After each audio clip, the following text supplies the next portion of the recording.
we say to them, not here, not in this city or in this town, not in our home, not on this island. No to fear and yes to equality and human rights for everyone. So solidarity, Dublin. Thank you very much. Thank you, Ivana. The one thing that I love about these rallies is that it's always so colourful, so full of energy, so full of passion. I think it's time we get a couple of chants going.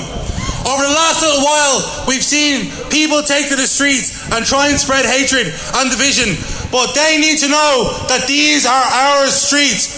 Whose streets? Our streets. Whose streets? Our streets. Whose streets? Our streets. When refugee rights are under attack, stand up, fight back. When trans rights are under attack, stand up, fight back. When human rights are under attack, stand up, fight back. Now is also a good time to show solidarity with people around the world who are experiencing genocide, who are experiencing war. We say to them that one day you will be free, from the river to the sea. Free, free! Free, free! Free, free! Folks, our next speaker today is a wonderful speaker. Her name is Mariam Mandini. Mariam is a disabled activist, writer and founder CEO of Disability Power Ireland, for whom she has organised Ireland's first festivals and parade for Disability Pride Month in July 2022 and 2023. She is a member of Access for All Ireland and one of the organisers of the Scrap the Green Paper Coalition.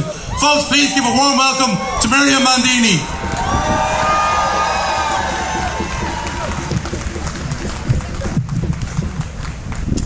They're saying that Ireland is full. Is that true? I said, is that true? What do we want?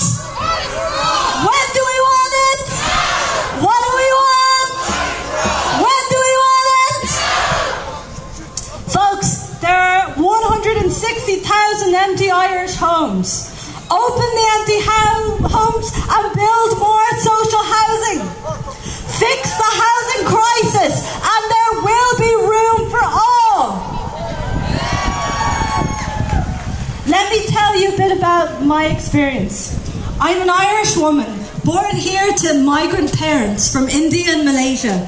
My parents were doctors, psychotherapists and drug addiction counsellors who devoted their lives to healing and easing the suffering of those most forgotten in society.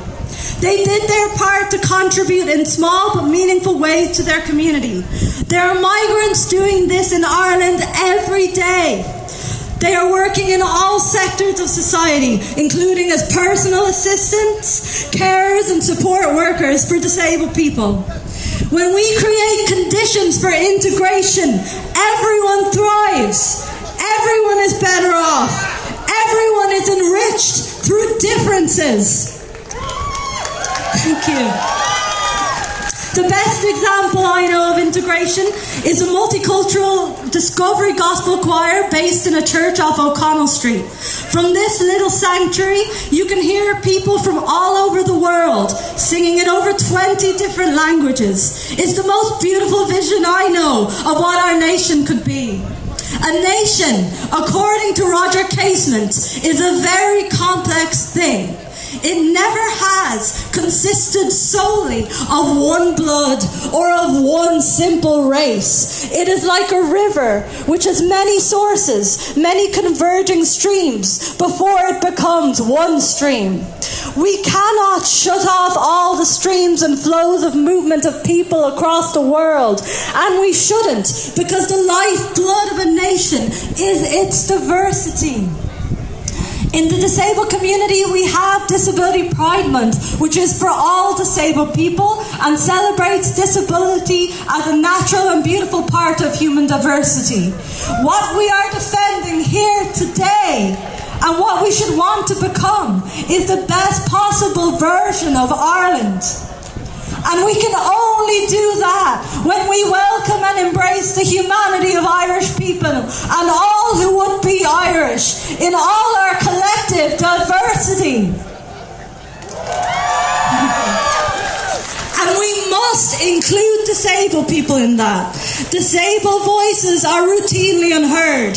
We currently have one of the worst regressive policies in our history bring forth in a Green Paper, which would put disabled people into tears based solely on our capacity to work and force 84% of us to engage with Intreo workers in order to keep our basic disability supports. The concerns of disabled people are not being taken into account even by progressive parties and social movements in the current proposed changes to the Constitution in the March 8th referendum. Thank you to LaKayla and NeuroPride Ireland for making space